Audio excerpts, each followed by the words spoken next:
10 saran yang harus Anda dengarkan sebelum belajar merancang hidup. Design your own life with Dimas Satya Lesmana.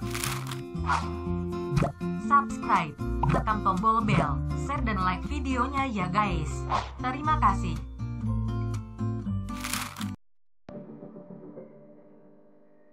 Jangan pernah meremehkan pengaruh meretas diri Anda yang akan mengakibatkan perubahan hidup Anda melalui tangan Tuhan. Saya akan menjelaskan 10 kesalahan umum yang kebanyakan orang buat ketika merancang kehidupan mereka sendiri menggunakan prinsip yang dijelaskan dalam buku ini. Inilah 10 saran dari saya untuk Anda. Pertama, kesalahan pertama adalah Anda tidak percaya dengan law of attraction alias hukum tarik-menarik. Ini akan menghancurkan semua rancangan kehidupan yang telah kita buat. Kita tidak percaya bahwa kita adalah apa yang kita pikirkan, yakini, dan pantas untuk dapatkan. Karenanya, Tuhan akan selalu berkata, keinginanmu adalah perintahku. Kedua, Anda berpikir bahwa Anda lebih hebat dari Tuhan. Tidak, kamu tidak lebih hebat dari Dia. Anda adalah mitra, pendamping pencipta bagi Tuhan. Manusia selalu dapat merancang hidup mereka sendiri, tetapi Tuhanlah yang membuat keputusan apa yang terbaik untuk Anda. Seperti pepatah lama yang mengatakan, manusia mengusulkan, Tuhan yang memutuskan. Kesalahan ketiga yang dilakukan orang awam ketika menggunakan buku ini adalah bahwa mereka tidak menemukan tujuan hidup yang spesifik dan bermakna. Ini perlu dibahas lebih banyak, akan tetapi pastikan ketika Anda mencoba menemukan tujuan hidup Anda, baik melalui penelusuran di kitab suci atau spiritual, melalui proses ikigai, atau melalui proses membayangkan akhir dari tujuan hidup Anda, kematian dan pemakaman Anda menemukan tujuan hidup Anda yang bermakna. Kesalahan berikutnya adalah bahwa Anda tidak menemukan mental block di masa lalu.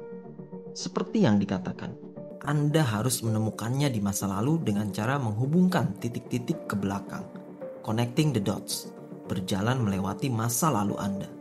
Sebagian besar mental block terjadi di usia keemasan Anda, yaitu usia 0 sampai 8 tahun. Temukan ajaran-ajaran, kebijaksanaan, dan lain-lain yang salah dan terpasang di tingkat bawah sadar Anda. Saya dapat menjamin bahwa Anda memiliki hambatan mental semacam itu di masa lalu Anda. Anda perlu menghapus atau menggantinya. Kalau tidak, hidup Anda akan menjadi mekanisme servo yang selalu menghalangi Anda untuk menjadi orang yang Anda inginkan dalam desain hidup Anda sendiri. Kesalahan kelima yang dilakukan orang ketika menerapkan ajaran di buku ini adalah bahwa mereka tidak mempraktikkan rasa syukur dan terima kasih. Tidak hanya melatih teknik memberikan rasa syukur dan terima kasih di depan terhadap apapun yang belum Anda terima, tetapi juga rasa syukur dan terima kasih setiap harinya untuk hal-hal kecil seperti udara yang Anda hirup. Sudahkah Anda bersyukur atas udara bebas yang telah disediakan oleh Tuhan sejak hari Anda dilahirkan? Keenam, kesalahan selanjutnya yang sering dilakukan orang terkait dengan melepaskan beban negatif di masa lalu mereka. Tidak menerima bahwa mereka bertanggung jawab penuh atas kehidupan mereka sendiri. Mereka membawa semua beban masa lalu mereka di masa kini. Semua emosi negatif seperti rasa malu, merasa bersalah, takut, marah, dan frekuensi emosi negatif lainnya. Orang-orang perlu melepaskan beban ini. Retas masa lalu dan saat ini dengan mengucapkan 4 kata ajaib. Maafkan aku menyesal, terima kasih, dan katakan aku mencintaimu untuk semua emosi negatif ini. Di nomor 7, kesalahan umum lainnya yang sering dilakukan orang biasanya terkait dengan ambisi mereka. Mereka tidak memiliki ambisi besar untuk mencapai tujuan hidup mereka. Hanya menerima kehidupan apa adanya. Tidak tahu bahwa ternyata Anda dapat mengubahnya. Kedelapan, kesalahan berikutnya. Kesalahan paling umum yang dilakukan kebanyakan orang. Mereka tidak mengambil tindakan terinspirasi. Kesalahan kesembilan terkait dengan patience, gairah dan kesabaran. Orang-orang tidak melakukan hal-hal yang mereka sukai. kita perlu menemukan atau mengembangkan hasrat atau passion kita. Temukan dan kembangkan apa yang kita sukai untuk mempercepat proses manifestasi. Dan ini juga akan terkait dengan kesabaran.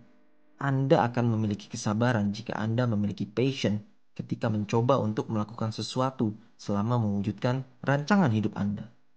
Yang terakhir dan pasti adalah terkait dengan kerja keras Anda yang mencakup ketekunan, disiplin, dedikasi, dan tekad Anda. Banyak orang memiliki desain kehidupan yang besar, akan tetapi mereka tidak mau membayar untuk harganya, yaitu berupa kerja keras. Itulah ke-10 saran dari saya sebelum Anda memulai merancang kehidupan Anda. Sekarang, sudah siap untuk merancang kehidupan Anda sendiri? Yuk kita lanjut ke pembahasan selanjutnya.